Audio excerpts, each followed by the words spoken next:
নমস্কাৰ বন্ধুসকল, আপোনালোকে চাই আছে ক্ৰিকেট গুৰু আছাম ইউটিউব চেনেল। আকৌ চৰ্চাত ৰিয়ান পৰাগ অসমীয়া নিউজ চেনেলবিলাকত পুনৰ ৰিয়ান পৰাগ চৰ্চাত আহি গৈছে। ৰিয়ান পৰাগে বিশ্বকাপ নাচাওঁ বুলি আগতেও এবাৰ কৈছিল, এবাৰ পুনৰ তেখেতে কৈছে যে টি20 বিশ্বকাপ তেখেতে চোৱা নাই। কিয় চোৱা নাই আৰু এই বিষয়ে তেখেতে কি কয় সেই বিষয়ে আজি আমি আলোচনা কৰিম এই ভিডিঅ'টোত।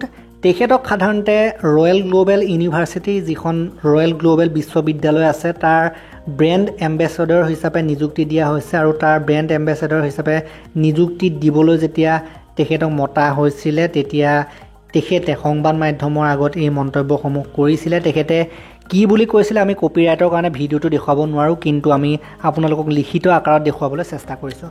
তেখেতে কৈছে যে মই বিশ্বকাপ চোৱা নাই কাৰণ মোৰ ভাল নালাগে। বিশ্বকাপ চালে নিজৰ প্ৰতি বেয়া লাগে। বৰ্তমান যিহেতু BCCI পৰিকল্পনাৰ ভিতৰত আহি গৈছোঁ, সেইবাবে বিশ্বকাপ চালে এনে লাগে যে মই কিয় টিমত নাই, মই কিবা ভুল কাম কৰি আছোঁ নেকি। সেইবাবে মই খেল চলি থকাৰ সময়ত বেলেগ কাম কৰোঁ, নেট অভ্যাস কৰোঁ। এইদৰে তেখেতে বিশ্বকাপ নাই চোৱা বুলি মন্তব্য কৰিছে, গুৰুত্বপূৰ্ণ মন্তব্য কৰিছে।